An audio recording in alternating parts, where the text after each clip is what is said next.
আফগানিস্তানের রাজধানী কাবুলে আত্মঘাতী বোমা হামলায় ৬ জন নিহত হয়েছেন।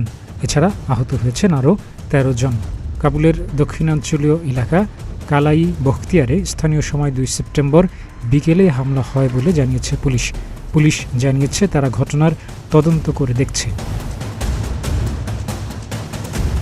কাবুল পুলিশের মুখপাত্র খালিদ জাদরান সামাজিক যোগাযোগ মাধ্যম এক্সে বলেছেন, আহতদের দ্রুত হাসপাতালে নিয়ে যাওয়া হয়েছে এবং তদন্তের কাজ চলছে। নিহতদের মধ্যে একজন নারী, তবে এই ঘটনার দায় এখনও কেউ স্বীকার করেনি।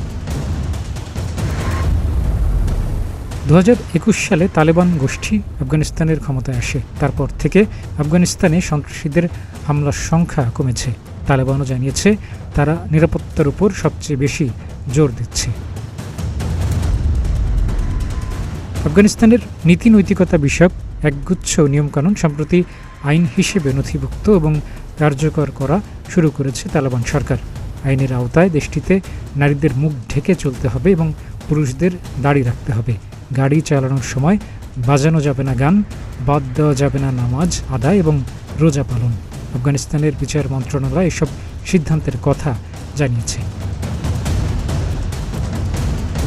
আফগানিস্তানের শরিয়া আইনের সঙ্গে সামঞ্জস্য রেখে এসব নিয়মকানুন কার্যকর করবে নৈতিকতা বিষয়ক মন্ত্রণালয়। এর আগে ২০২২ সালে তালেবানের সর্বোচ্চ ধর্মীয় নেতার জারি করা এক ডিক্রিতে ওই নিয়মকানুনের কথা জানানো হয়েছিল।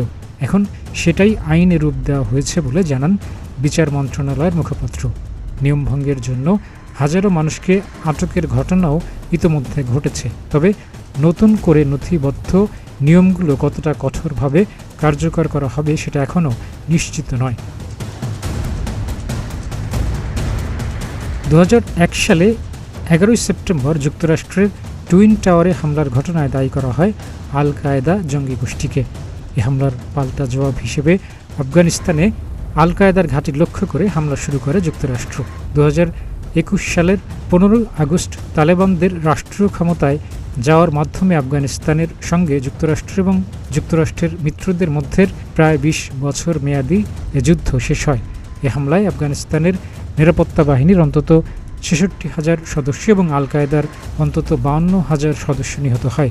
মার্কিন জোটের ৩,৫০০-এর মতো সদস্য নিহত হয়। ডেস্ক রিপোর্ট, প্রতিদিনের বাংলাদেশ।